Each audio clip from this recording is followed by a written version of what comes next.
the mood been like in the camp following Tuesday night? It's been good. The energy's been good. I think I spoke after the game. I think we'll grow and learn from that a lot as a group, and I felt that energy this week. So I think for us, it's been all about focusing and moving forward now. So we paid the price for a crazy 20-25 minutes, where the reaction to a big disappointment mistake just wasn't good enough. So we spoke about that. We have to transform the energy of the whole place somehow on that, but that's by bringing energy here every day as a group of players and staff, and then transferring it onto the pitch. So the way they've trained, the way they've been in the meetings, the discussions we've had, I've really enjoyed it. I've really enjoyed this week. In the second half, gave me that feeling that the players really want to fight for each other. They want to compete. They want to show they can respond, and that's not easy. That took courage for them to do that in the second half. And I was really pleased with a lot of aspects of that, so we need to maintain that now. The way they've trained been great, they've really competed, they really understand the importance of that every day now, and they have to put it on the pitch on Sunday. You've said before that every game at Rangers is a must-win, but does this game on Sunday take on even more significance given the domestic start and given Tuesday? In terms of what, just points and momentum, energy, no, they're all important. So I think we've been in 7 weeks, and every game we spoke about, I think the first game we discussed, Panathinaikos, was someone said in here that it's a season-defining game. We got through that tie, we got through the next one. We've had a frustrating start in the league, and the only time I've been really disappointed was Motherwell, because I thought that was mentality. It wasn't about performance. Dundee was about, we didn't perform well enough in the first half, and then when we're finally gathering up some steam, we get a man sent off, so we spend 40 odd minutes with 10 men, and we should still win the game. And then the other night, it's a 25-minute spell is really difficult. So it wasn't going to be easy, I knew that, but the players just need to keep working. We need to keep working, we need to keep moving forward. And Sunday's game is important, but they all are. So we have a big week. We have 3 games coming up that are going to be really important, but none of them are season defining. None of them are like critical. It's a long old season, but they're important for us and our process and trying to improve and make sure we get better. And we have a chance to make things look very different next week. Can I just ask you about Cyril Dessers? Are we like to see him back on Sunday? Probably not, no. So he's working hard on the training pitch, in the physio room. That was his first time on the pitch today, but only in a straight line. So Tuesday's probably more achievable, I think. Hi, so obviously Jayden came in last week, I think it's the 10th new recruit of the summer so far. Just a couple of weeks to go before the window. Do you still feel there's more bodies needed to come in, and if so, how many do you think you Yeah, I think need? there'll be more players come in, and I think there'll be some players leave as well. I think that's, I can't wait for the window to shut. I think every head coach will tell you the same, but there's too many people here that are uncertain about their futures at the moment. So it's really difficult to then be all in all the time when you have half an eye on what's happening outside, and it's not no fault of their own. So I think there's guys that have been really clear that their futures are not here and they're slowly being resolved, and they're moving on and happy with what they're going to do next. And then there's some guys who are sort of a bit in and a bit out, depending on what their agent tells them some days. And that's like, it's not a surprise to me. We've had it everywhere. At Southampton, I think we had 24 players told me they were going to leave within 2 days, and I think 18 of them left in the end. But it's not been like that here. They train really hard, but of course it's difficult when you're getting loads of stuff. And so I can't wait for that to shut. I think the team will look different. We're really happy with the guys we've got at the minute and how they're training, how they're behaving. But I can't wait for it to be resolved one way or the other. But I think there'll definitely be people coming and people leave. There's been a lot of anger, a lot of noise throughout the start of the season. Obviously a lot of that's a hangover from what's going on in the past, but have you been shocked at just the level of some of the anger, the noise that you've heard around the stadium since coming in?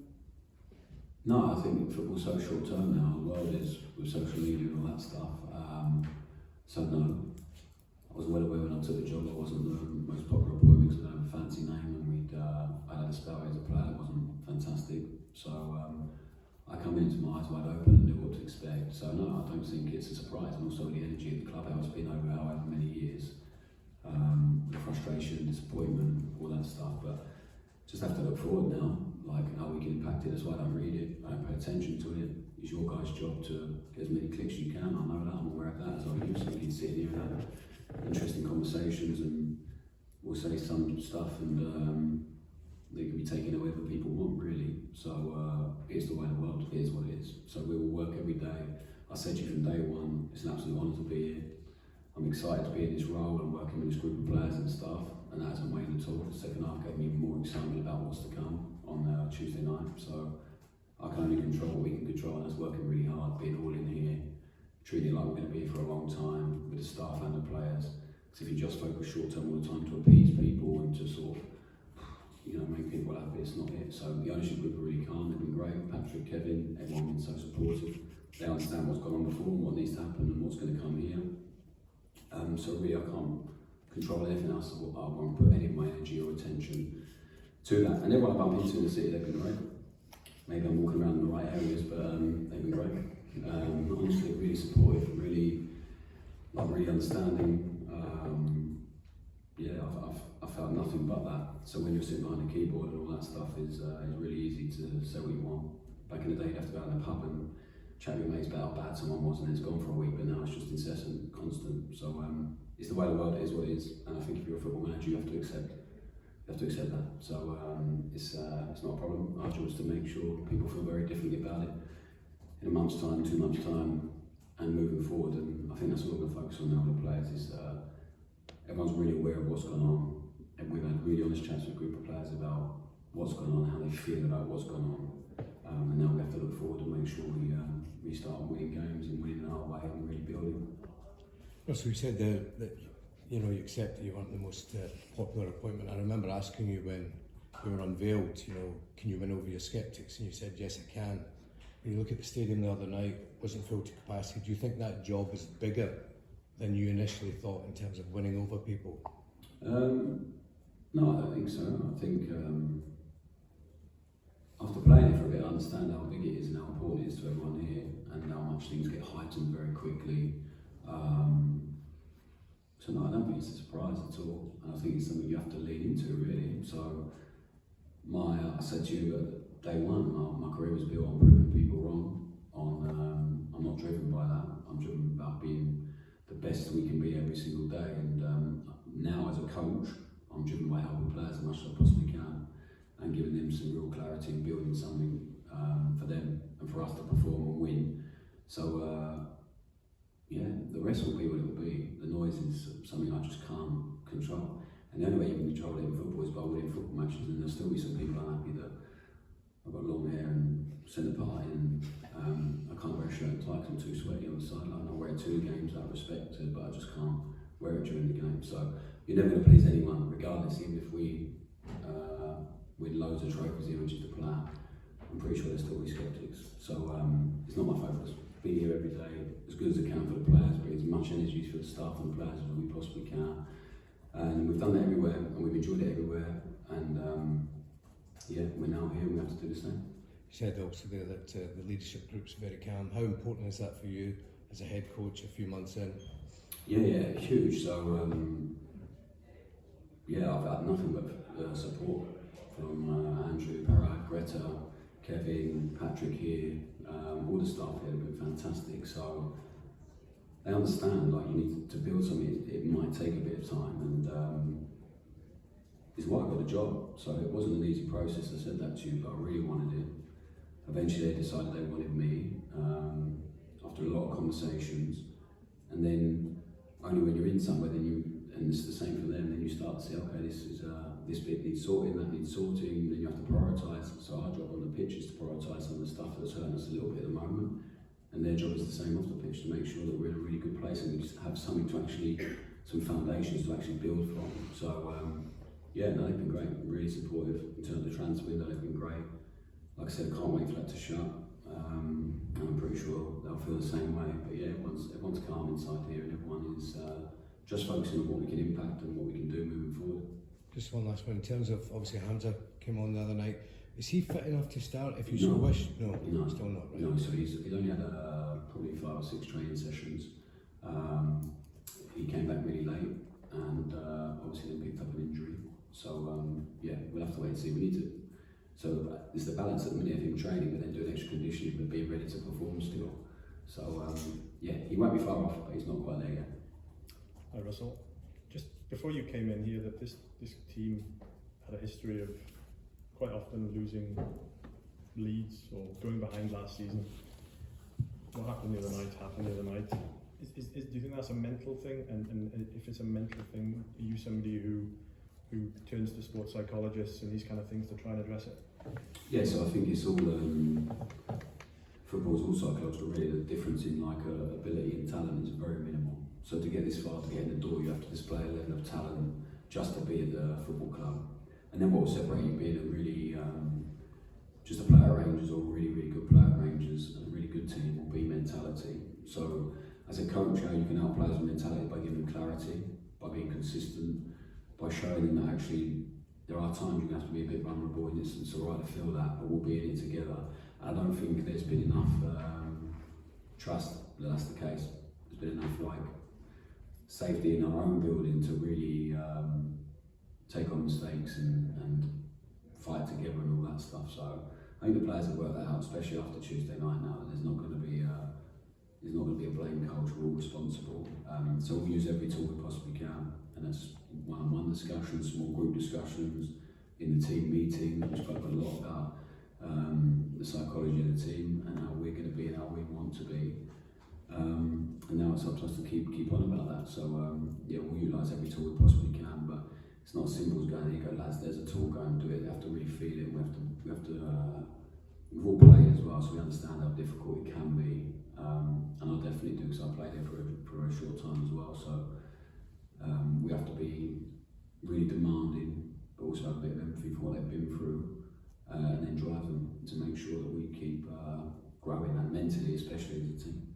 Just to your forward next. You mentioned Cyril being out. How does that affect your ability to sort of rotate over these next two big games? Yeah, it makes it a bit more difficult, I think, to try and keep everyone fresh, and because a lot of the team have kept going. So, but they trained really hard in pre-season before that. Physically, they're in a good place. The best physical stats we've had all season on Tuesday. So they need to really live there all the time. That second half, the amount they ran for each other, ran forward. So that gives us a foundation to build off, and now they know. We know they can do it. They have to stay there. See, in terms of the game on Sunday, Russell, there's a consensus that St Mirren's one of the toughest places to go, just because the way they play, the physicality they have. How much are we going to learn about these players on Sunday in terms of how they deal with that? Yeah, I think it's going to be it's an exciting game for us, because I think we have to go there ready to show how much we can compete, how much we can fight as a team, the same way we did in the second half in really difficult circumstances. So we have to turn the game into one that we want, but to do that you have to really fight for it and really earn it against St Mirren, because they're really well organised, really well coached, really aggressive, powerful physically.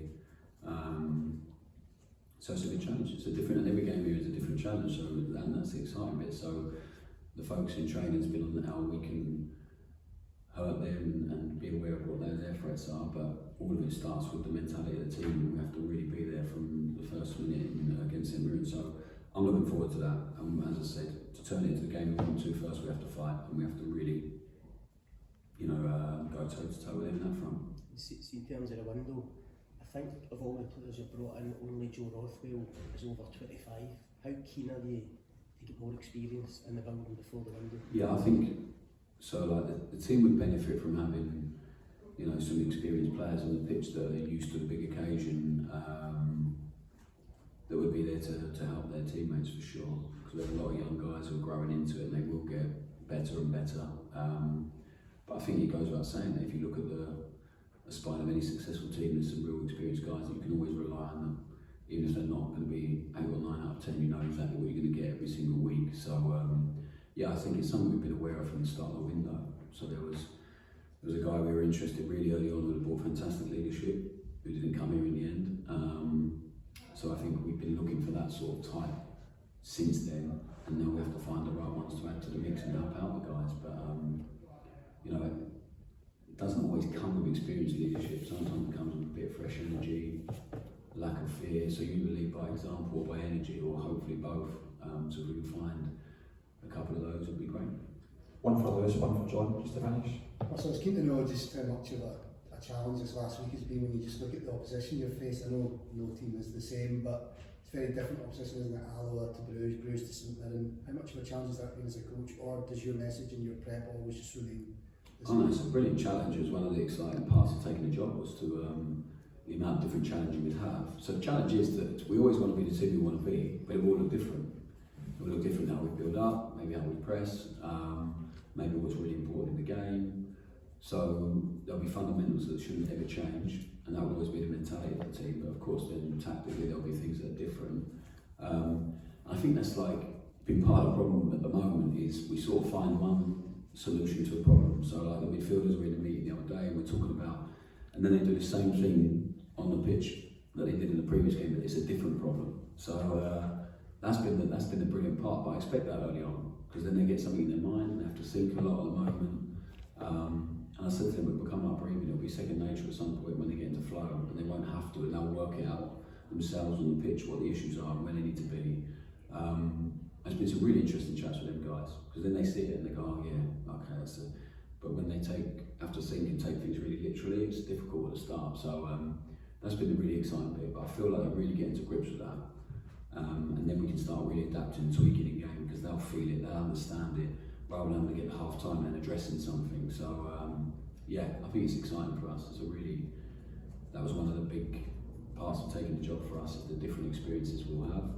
And now we need to make sure we come through regardless of who we're playing. Russell, after 8 games now, I think one thing everyone will agreed on is that you're probably getting too many chances. How do you go about dealing with that? I mean, do you think about tweaking it a little bit? Would expect to start again? Or? Yeah, again, so Motherwell, yes, definitely. Dundee, we gave very little away. 2 set plays was really it. So we have to work really hard. We work hard on that every day. It's been frustrating to concede against Bruges as well. I think, again, like I said, that was a psychological thing, because we had concede early and then don't react and don't do our job properly, so we're a bit flustered. The others, I said, we're playing in Europe against teams that are throwing caution to the wind. Alloa made 10 changes, so like, I understand the narrative, but I also have to contextualise it a little bit. And we actually, outside of the madness the other day in that half an hour period, Jack had very little to do in the second half, very, very little. So we have to live there all the time. The better we are with the ball, the cleaner we are, the less chances we'll give the opposition. But we need to be more aggressive, and we need to emphasise certain things to the players that are really, really important. We've also had the most shots in the 2 games in the league, so we need to do more with that. We need to keep creating more than what we have. But I understand the focus will be on the other stuff, so we have to be better. We have to be better in every aspect of the game. Super quick, Gareth. Just a very, very quick one. Just the players going out, Yilmaz Besiktas and Ben Yeah, Davies. so Dan came in to say goodbye today, and all being well, he will go back there to Turkey, and we wish him the very best. So it's a good move for him and for us. Yeah, Ben's on his medical, so fingers crossed that goes well for him. He's been great. Like, he's really got on with his training and getting fit. So we wish him all the best if that gets done. And Sifu as well. Looks likely to join Toronto on loan. So 3 good guys that needed to play football elsewhere, and they've got what moves they're happy with and that we're happy with. So I think it certainly helps them and helps us moving forward.